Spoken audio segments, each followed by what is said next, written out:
तो फर्स्ट 5 में कोई डाउट है आपके पास? वो होंगी लिस्ट, बाकी आप बोलो कौन सा? फोर्थ। फोर्थ, ठीक है। और कोई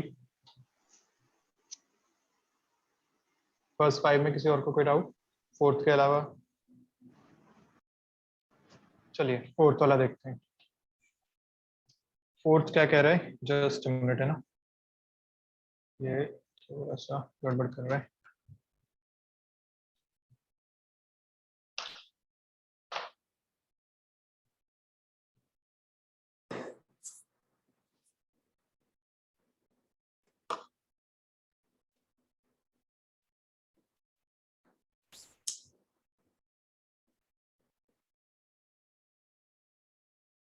फोर्थ वाला अपन बात कर रहे हैं। तो फोर्थ में देखो क्या दिक्कत है।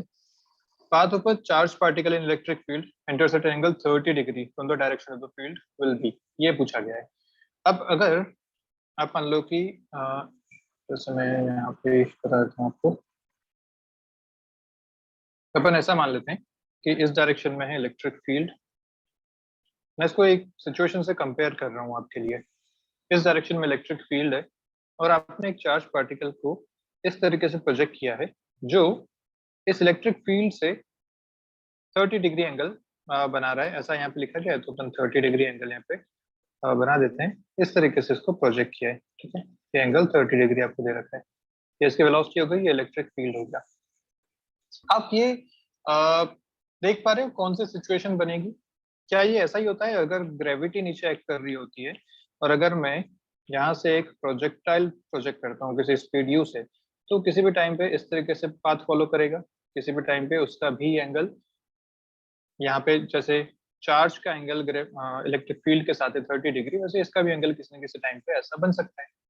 तो ये बिल्कुल वैसा ही सिचुएशन है जहाँ पे एक्स डायरेक्शन में कोई फोर्स नहीं लग रहा, एक्स डायरेक्शन में कोई फोर्स नहीं, जबकि वाई डायरेक्शन में नीचे की तरफ इस पे एक फोर्स लगेगा। ये बिल्कुल प्रोजेक्टाइल मोशन की तरह फॉलो करेगा या बिहेव करेगा।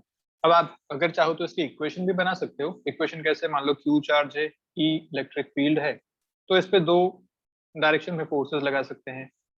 चार्ज ऐसा है, ये इसकी वेलोसिटी है, नीचे इस पे क्यू इंटू ई फोर्स लगेगा, इधर वेलोसिटी हो गई, ये एंगल 30 डिग्री होगा।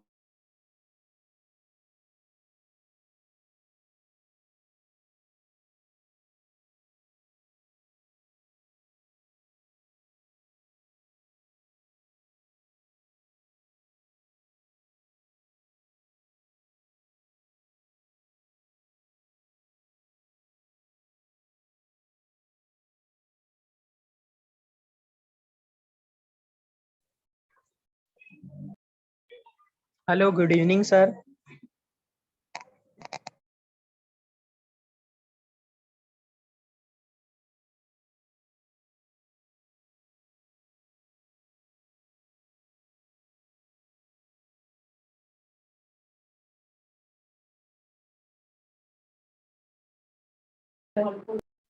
ठीक है, ठीक है।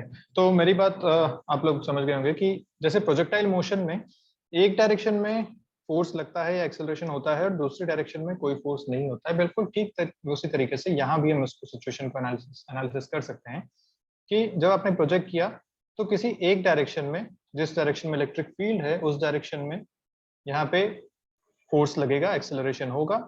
उसके परपेंडिकुलर डायरेक्शन में यहाँ पे कोई फोर्स नहीं होगा। ये बिल्कुल वैसे ही सिचुएशन बनेगी जैसे एक प्रोजेक्टाइल मोशन में बनती है। और हम जानते हैं प्रोजेक्टाइल मोशन में पाथ कैसा होता है, पैराबोलिक पाथ होता है, इसलिए इसका आंसर भी आएगा parabolic path. Should be answer A, ठीक है।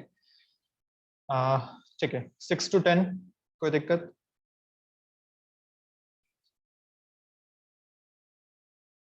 Anyone 6 to 10?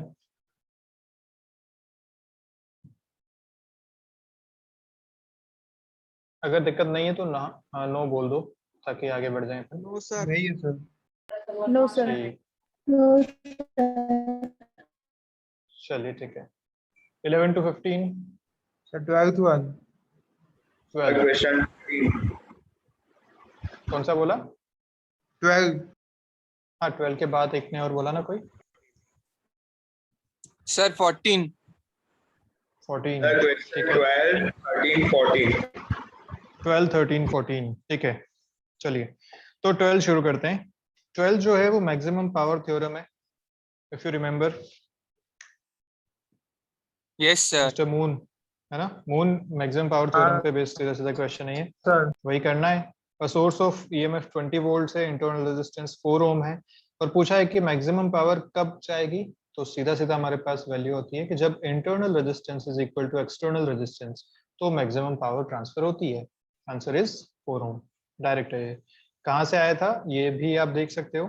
आप सीधा सीधा कर सकते थे कि एक बैटरी लगा दी, एक इसका इंटरनल रेजिस्टेंस हो गया, एक एक्सटर्नल रेजिस्टेंस हो गया, आर स्मॉल आर ई। यहाँ से आप करंट निकालोगे, उसके बाद आप पावर लिखोगे, और पावर को फिर आप डिफरेंशिएट करोगे with respect to small R equal to 0 या कैपिटल आर इक्वल टू 0, और वहां से आप ये रिलेशन निकालोगे कि जब आर इक्वल टू आर होता है तो पावर मैक्सिमम आती है। तो सीधा याद रखना है, इतना सारा अपन एग्जाम में करने नहीं बैठेंगे। मैक्सिमम पावर थ्योरम याद रखनी है। When internal resistance equal to external resistance, power transfer is maximum. So answer should be 4 ohms.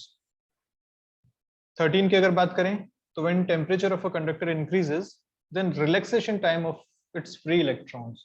भाई क्या होता है? डिक्रीज होगा सर। हाँ ऑब्वियसली डिक्रीज होगा।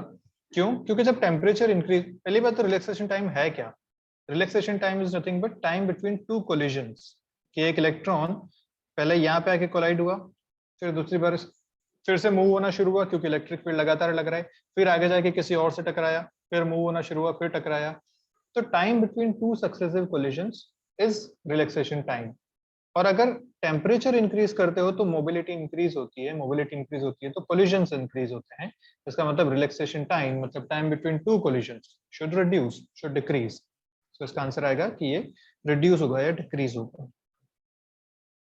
क्लियर है क्या? Yes sir. ठीक है। क्वेश्चन नंबर 14 देखते हैं। The potential difference between A and current B. कौन सी डायरेक्शन में जा रहा है वही नहीं समझ में आ रहा। अरे अच्छा, यहाँ दो डायरेक्शन दे दी ना करंट की। यस सर, इसीलिए। Okay okay okay. Sir question wrong है यहाँ सर। हाँ इसको बोल सकते हैं रॉन्ग। ये दो डायरेक्शंस दे रखी हैं, क्वेश्चन गलत बोला जा सकता है, कोई दिक्कत वाली बात नहीं है। ठीक है, सर इसको गलत। हाँ सर लेकिन वो 5 ओम जो रजिस्टर है उसमें करंट की वैल्यू डिफरेंट हो सकती है ना, अगर 4 वोल्ट की बैटरी में से निकाले तो। भैया सीरीज में करंट सेम होती है, अगर बीच में कोई और ब्रांच होती ना तो मैं कह सकता था कि करंट डिफरेंट होती, पर एक सीरीज जब भी है उसमें चाहे तो 50 बैटरी लगा ले चाहे एक बैटरी लगा, एक सीरीज में करंट एक जैसी रहती है। ठीक है, तो करंट ऐसे चेंज नहीं हो सकती। हाँ अगर बीच में कोई ब्रांच होती तो अपन मान सकते थे कि करंट डिफरेंट हो जाती है यहाँ पे, बट ये एक ही ब्रांच दे रखी है। तो आप इसको कोई भी एक डायरेक्शन लेके कंसिडर कर लीजिए। लेट्स से अपन डायरेक्शन ये वाली कंसिडर कर लेते हैं जो इधर दे रखी है, ऐसी डायरेक्शन मान लेते हैं। तो लिखना तो अपने को आता ही है, क्या क्या लिख सकते हैं? वी ए आगे लिख सकते सर हाँ, हैं, बाद में तो हो जाएगा। हो जाएगा ना, अब तो कोई दिक्कत नहीं है। No sir. वी ए -2 × 6, मैं एक बार फिर भी बता देता हूँ, -12 बैटरी का आएगा, फिर -9 × 2 एम्पियर्स रजिस्टर का आएगा, +4 आएगा, फिर -5 × 2 फिर से रजिस्टर का आएगा, -VB = 0। ये आपका आ जाएगा इक्वेशन। यहाँ से VB 48 आएगा सर, 48। ठीक है 48, हाँ 48 इसका आ जाएगा आंसर यहाँ से। चलिए तो आसान है, हो सकता है बस ठीक है थोड़ा डायग्राम में गड़बड़ थी, बाकी किया जा सकता है। 15 किसी को doubt? No sir. No sir. No sir. चलिए ठीक है, No, sir. ठीक है। 16 to 20, 16 से 20 any doubt? No, sir. No, sir. किसी को? चलिए चलिए ठीक है, बहुत बढ़िया। 21 to 25, सर 22। 22 और किसी को कोई डाउट है? चलो 22 देख लेते हैं एक बार। 22 हो गया था। 22 हो गया। Yes sir. मून, अच्छा ठीक है। हाँ सर। और किसी को कोई डाउट 21 से 25 तक? 24. 24, ठीक है। 24 तो देखो क्वेश्चन क्या कह रहा है। An electric field required to keep a water drop of mass m just to remain suspended. Suspended मतलब ऐसे हवा में freely ये लटकी हुई है ऐसा। When charged with 1 electron is, कितना इलेक्ट्रिक फील्ड चाहिए अगर एक वाटर ड्रॉप पे 1 इलेक्ट्रॉन के बराबर चार्ज है। तो इस पे चार्ज है E के बराबर, 1 इलेक्ट्रॉन का चार्ज। क्योंकि नेगेटिव चार्ज इस पे है और इलेक्ट्रिक फील्ड की अपोजिट डायरेक्शन में इस पे फोर्स लगेगा, मतलब अगर इलेक्ट्रिक फील्ड नीचे की तरफ लगाओगे तो इस पे ऊपर की तरफ फोर्स लगेगा। सस्पेंडेड करना है तो नीचे इस पे mg लग रहा है और ये force should be equal to mg, तभी ये यहाँ पे रेस्ट पे रह सकता है। तो बस आपका आंसर यहाँ से आ जाएगा। हम जानते हैं फोर्स कितना लगता है, Q इंटू ई के बराबर। तो चार्ज है यहाँ पे स्मॉल e और जो इलेक्ट्रिक फील्ड है वो है कैपिटल E। ये हो गया आपका force, E into E should be equal to mg। तो यहाँ से आपको E मिल जाएगा mg डिवाइडेड बाई E। ये आपका आंसर आ जाएगा। ठीक है, ये तो अपन ने क्लास में किया भी है, कई बार क्वेश्चन कर लिया ये वाला। ठीक है, और कोई 25 तक आगे बढ़े। ठीक है, 26 किसी को डाउट? 26 डाउट है सर। 26 चलिए 26, ओके 26 चेक कर लेते हैं। काफी सारे लोगों ने बोल दिया। 26 क्या कह रहे हैं, देखो 7 प्लेट्स यहाँ पे आपको दे रखी है और ऐसे ग्रुप कैपेसिटर बना रखा है, गैंग कैपेसिटर बोल दिया, ठीक है। 7 प्लेट्स हैं, डिस्टेंस बिटवीन ईच प्लेट दे रखी है आपको और एरिया भी दे रखा है, कितना एरिया ओवरलैप कर रहा है। तो पूछा है नेट कैपेसिटेंस कितना होगा।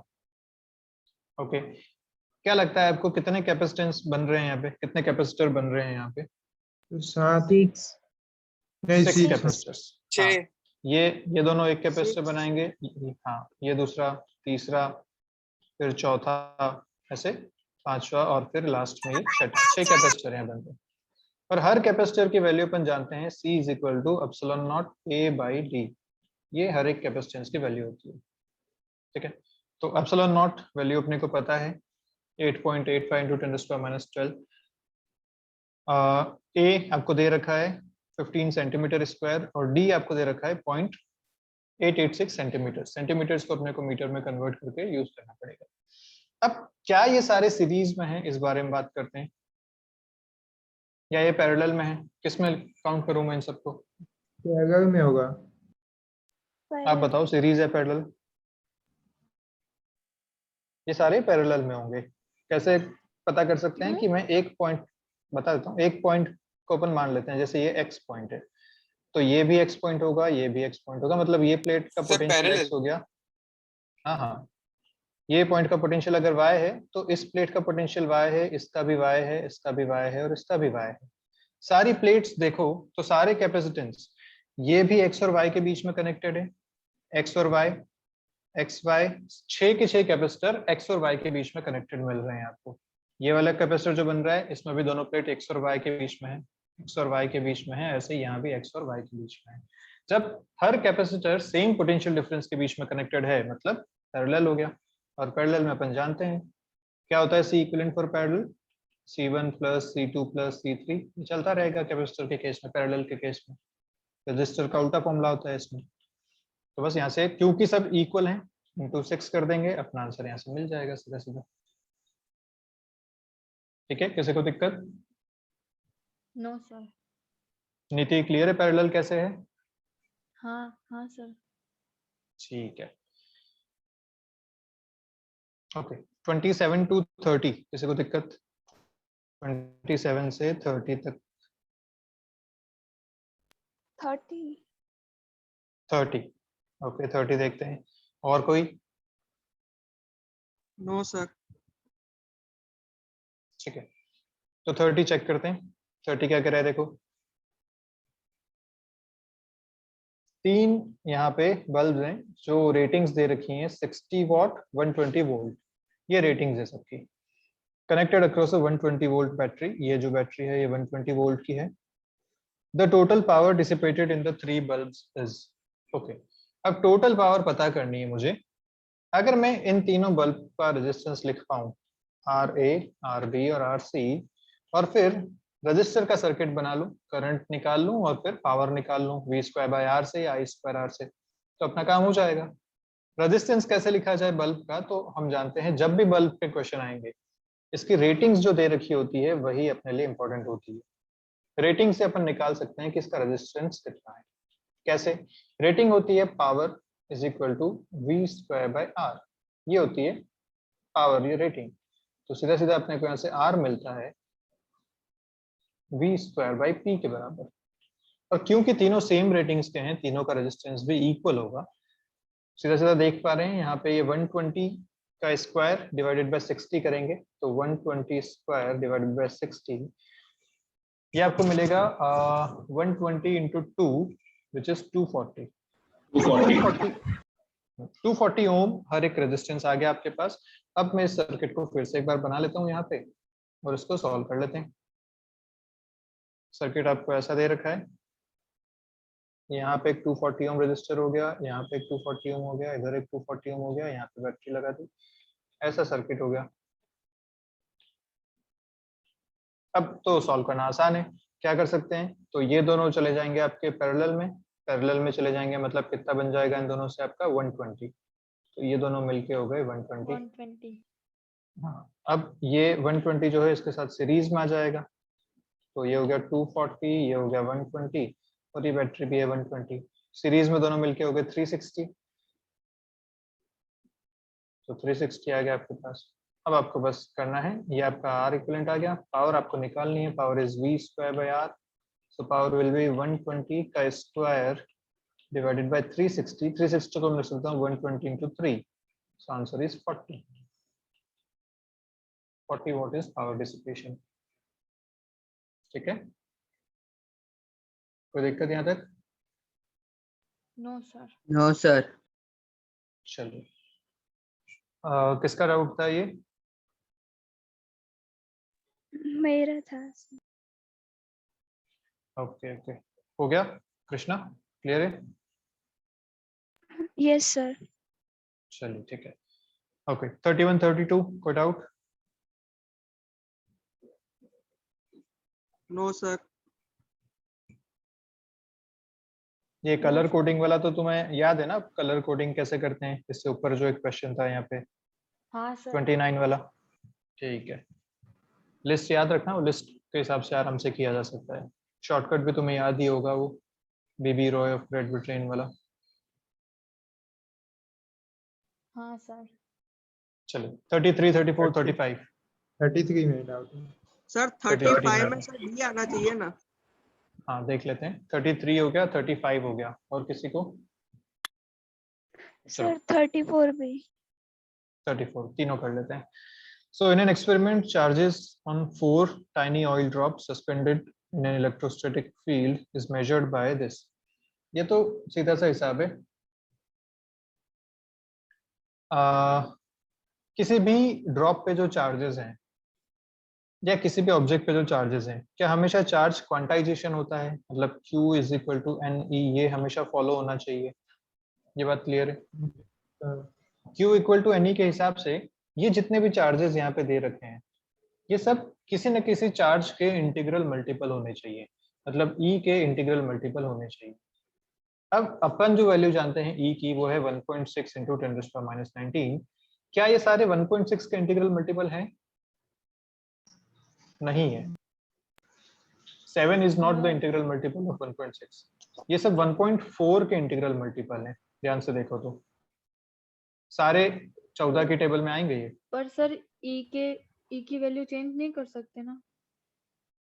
नहीं, वैसी बात नहीं है, क्वेश्चन के हिसाब से, एक्सपेरिमेंट है, इस एक्सपेरिमेंट के हिसाब से इनको ई की वैल्यू ऐसी मिली।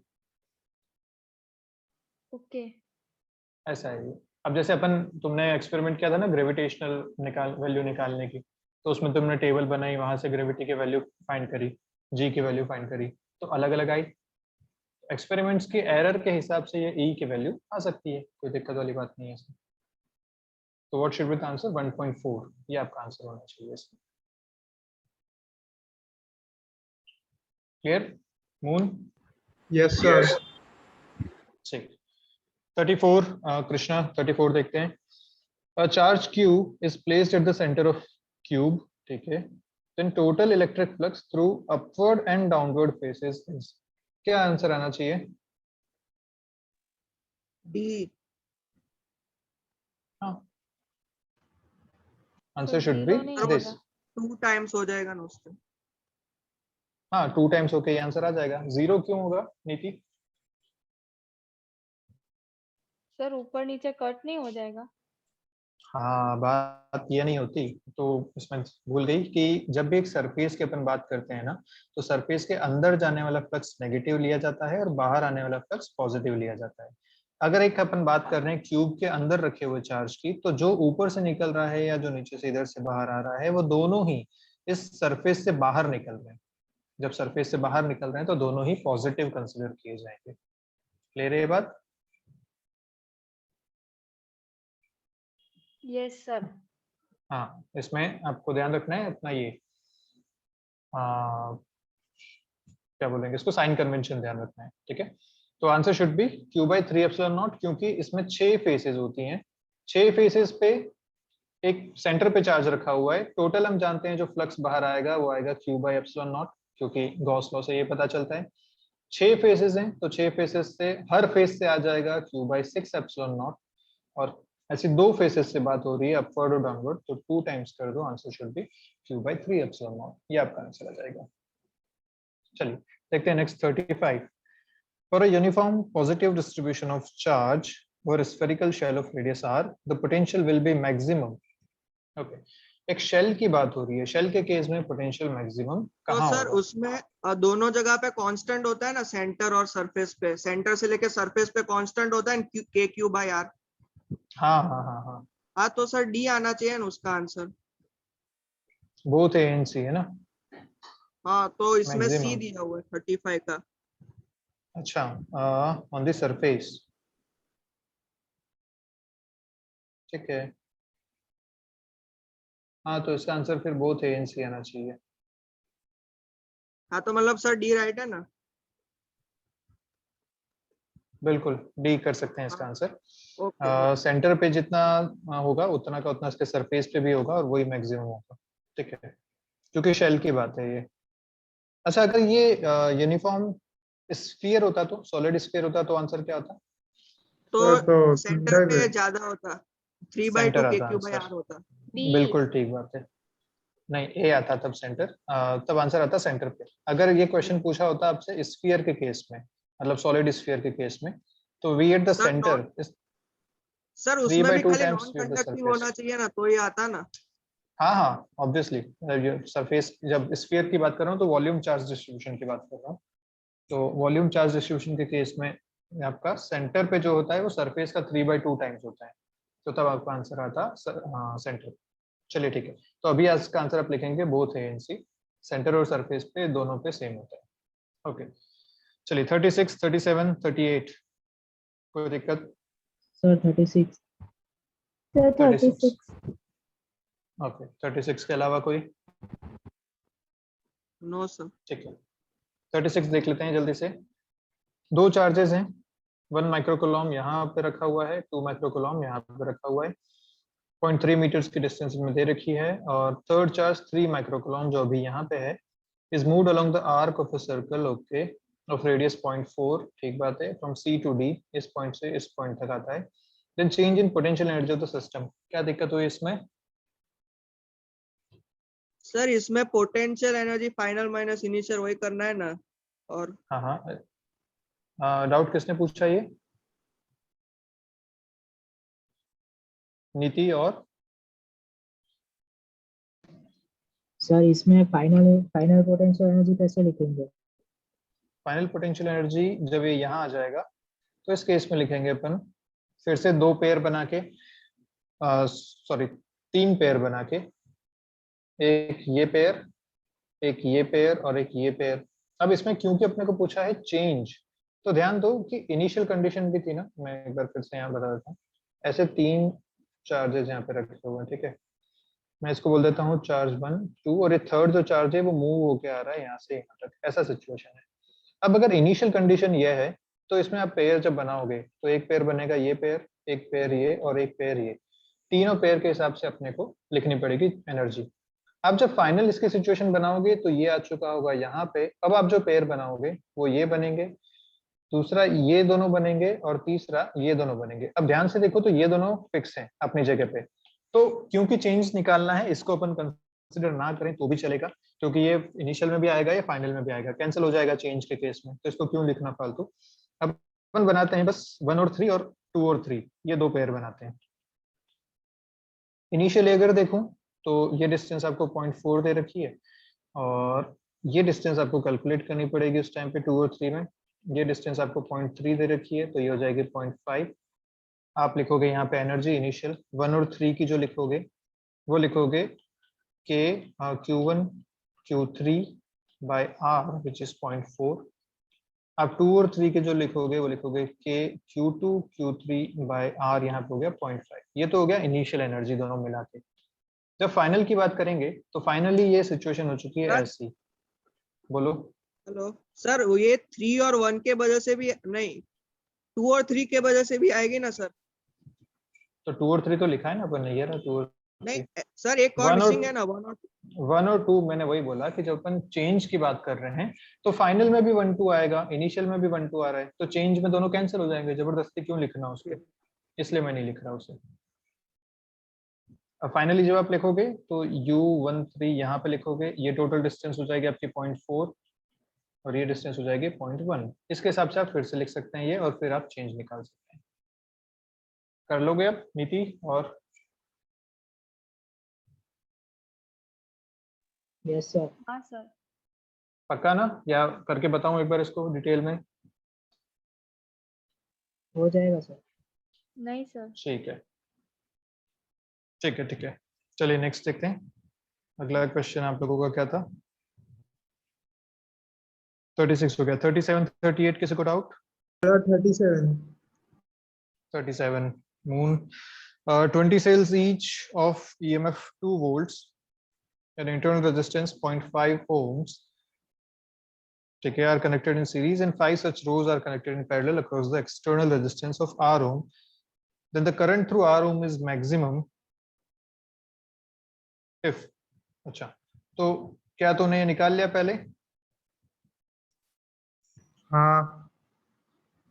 क्या इंटरनल रेजिस्टेंस निकाल लिया पहले इसका? हाँ. कितना आया?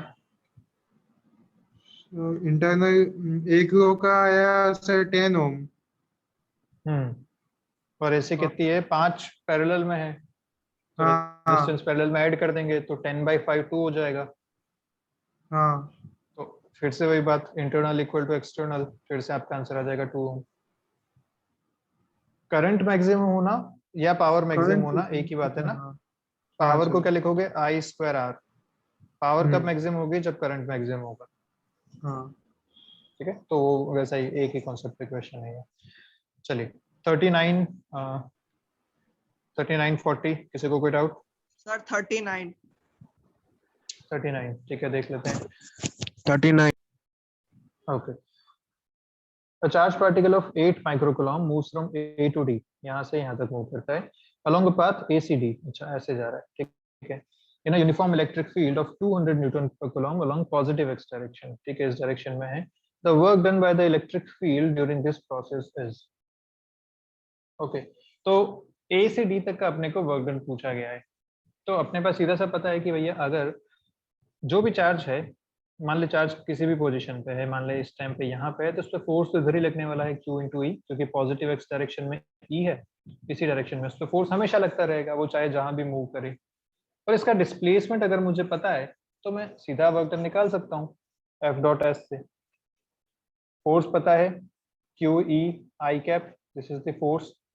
डिस्प्लेसमेंट A से D तक गया है, तो डिस्प्लेसमेंट भी लिखा जा सकता है, ये इसका डिस्प्लेसमेंट वेक्टर है। 4 सेंटीमीटर दे रखा है और 45 डिग्री का एंगल दे रखा है, तो IJ में इसको भी लिख सकता हूँ। क्या क्या लिखूंगा? 4 cos 45 degree I cap plus 4, इसको माइनस में लिख लेते हैं, माइनस I कैप, और 4 sin 45 डिग्री J कैप। ये इसका डिस्प्लेसमेंट हो गया, एक इधर हो गया एक इधर हो गया, टोटल डिस्प्लेसमेंट इस तरफ हो गया इसका। So this will be minus I cap, this will be J cap. तो आपको डिस्प्लेसमेंट वेक्टर मिल गया, आपको फोर्स वेक्टर पता है, दोनों का डॉट प्रोडक्ट करो, आंसर निकालो। हो जाएगा Saumya?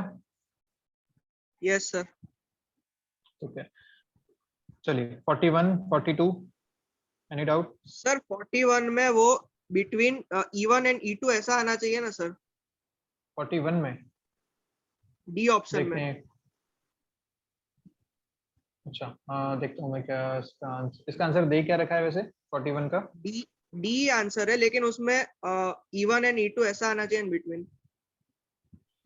The equivalent EMF E equivalent of two cells is between A and B always. अच्छा हाँ हाँ, वो E1 and E2 मान ले, वही बात है वो। E1 and E2 यहाँ आना चाहिए, बिल्कुल ठीक बात है तेरी। E1 and E2 जो इक्विवेलेंट की वैल्यू है वो E1 से ज्यादा और E2 से छोटी ऐसी आएगी। सर यहाँ पे ए और बी के बीच में पोटेंशियल डिफरेंस कैसे ढूंढेंगे? पोटेंशियल डिफरेंस क्यों ढूंढना है? नहीं, पर ऐसे ही मतलब डाउट था। वो तो फिर वो लगा ना अपना लूप लो, KVL लगा A से B हाँ तक, सर। उससे आ जाएगा। अगर करंट पता है तो मिल जाएगा आपको। चलिए 42, कोई डाउट? No sir. ठीक है, इन लास्ट 3 क्वेश्चंस में नो सर सर। 43 एक बार बता दो ना। कौन सा? 43। 43 ठीक है, 43 देख लो एक बार जल्दी से। 44 भी। ठीक है, 81 cells each of EMF 4 volt internal resistance 1 ohm are to be arranged so as to produce maximum current in a 9 ohm resistance. तो देख मैक्सिमम करंट वाली बात आ गई, तो फिर से इंटरनल रेजिस्टेंस टोटल 9 ओम होना चाहिए, क्योंकि जितना एक्सटर्नल होता है उतना ही इंटरनल भी होना चाहिए। ठीक है, तो जितना भी आप प्रोड्यूस कर रहे हैं उन सबका इंटरनल आर इक्विवेलेंट जो आना चाहिए वो 9 आना चाहिए। एक तो ये अपने पास बात पता चल गई। Each row is to contain equal number of cells, ठीक है, the number of cells in each row will be, ऐसी बात है। अब अपन ये जानते हैं भैया कि जब आप बनाते हो इस तरीके से कि आपने बहुत सारे सेल्स यहाँ पे बना लिए, मान ले से n सेल्स बना लिए और ऐसी m रोज बना ली, ठीक है, n सेल्स और m रोज ऐसी बना लिया आपने, तो एक सेल का जो इक्विवेलेंट रेजिस्टेंस आता है वो होता है n इंटू आर, और इसी m पैरेलल रोज हैं तो टोटल r इक्विवेलेंट जो आता है वो आता है nr बाई m के बराबर। ये बात क्लियर है अपने पास? nr बाई m ये r इक्विवेलेंट मिल जाएगा। अब क्योंकि आपको हर एक रेजिस्टेंस दे रखा है, जो R है वो 1 ओम दे रखा है आपको क्वेश्चन में, तो यहाँ से अपने को मिल जाएगा, और R इक्विवेलेंट अपने को पता है 9 होना चाहिए, तो n by m is equal to 9 या n is equal to 9m, ये अपने को यहाँ से एक बात मिल गई। ठीक है, सॉल्व क्या करना है अपने को? कितने नंबर ऑफ, क्या पूछा है इसमें? The number of cells in each row will be, ठीक है, और 81 सेल्स टोटल है। तो 81 सेल्स मिल गए अपने 9 को, के हो जाएगा। मल्टीपल में होगा ऐसा ना? हाँ देख, ये एक इक्वेशन मिल गई। दूसरा अपने को पता है कि टोटल सेल यहाँ पे कितने लग रहे हैं, अगर इधर n लग रहे हैं और ऐसे m लग रहे हैं तो total cells are n into m, और ये आपको दे रखा है 81। यहाँ से आप n की वैल्यू इधर डाल दो, 9 into m is equal to 81। यहाँ से आपको m मिल जाएगा 3 के बराबर। एक बार m मिला 3 तो n मिल गया आपको 27। खत्म, ये आपका आंसर आ गया। तो आपको पूछा एक रो में कितने हैं, तो एक रो में आपके पास आंसर आ जाएगा 27। क्लियर है सौम्या? हाँ सर। चलिए 44 देख लेते हैं, लास्ट क्वेश्चन। टाइम भी अपने पास 3 मिनट है। If a parallel plate capacitor has capacity C on inserting a disc dielectric slab of relative permittivity Kn thickness equal to 1/4 of the plate separation, then its capacity becomes C dash, the value of C dash by C। अरे तो सीधा सीधा formula है अपने पास। देखो अपन जानते हैं कि जब भी नया अपने को लिखना होता है तो अपन लिखते हैं epsilon naught A by D plus T1 by K1 plus T2 by K2, ऐसा ही चलता है ये। इसका मतलब ये कि जितना सर भी और माइनस T1 भी आएगा ना सर? हाँ, मैं इसको D डैश इसलिए लिखा है मैंने। जैसे एक प्लेट्स इस तरीके से हैं और आप बीच में अगर ऐसे स्लैब्स डाल देते हैं ऐसे बहुत सारी, तो इसकी थिकनेस T1 है, इसकी थिकनेस T2 है, ये K1 है, ये K2 है, ऐसा अगर चल रहा है और जो ये फ्री स्पेस बचता है ये सारा मिला के अगर डी डैश है, जो जहाँ पे स्लैब नहीं है वो सारा मिला के डी डैश अगर है, तो आप इसको इस तरीके से लिख सकते हैं आराम से। तो यहाँ से आपका आंसर मिल जाएगा। तो आप जब आपको इतना सा दे रखा है तो epsilon not a by D minus T plus T by के, ये आपको मिल जाएगा सी डैश। और सी तो अपन जानते ही हैं कितना होता है, epsilon not a by D. आप दोनों को डिवाइड करोगे आपका आंसर यहाँ से मिल जाएगा। ठीक है, तो ये चीज ध्यान रखो इसमें। और बताओ, और कोई दिक्कत? और कोई दिक्कत किसी को? नहीं? No sir. नहीं। सर चलिए ठीक है। तो पढ़ाई वढ़ाई चल रही है बराबर, हाँ सर। या लॉकडाउन में हाँ, ऐसे सर। ढीले पड़ गए हो? किसी को अगर कुछ क्वेश्चंस वगैरह चाहिए सॉल्व करने के लिए तो आप मुझसे कांटेक्ट करो, क्वेश्चन प्रोवाइड कर दूंगा। कुछ डाउट है तो अलग से पूछ भी सकते हो। ठीक है, तो ये तो हो गया अपना ये वाला। मैं अगला असाइनमेंट जो भेज रहा हूँ वो मैग्नेटिज्म वाला भेज रहा हूँ। तो नेक्स्ट फ्राइडे को अपन वापस मिलेंगे डाउट क्लास के लिए। उसके बीच में भी अगर कोई डाउट है तो तुम पूछते रहो उसको। ठीक है, यस चलिए सर। ओके, मिलते हैं फिर। Bye bye. बाय चलो बाय। Sir, bye. कैसे हो सर? तो लास्ट में टपक एकदम। Bye sir. बाय।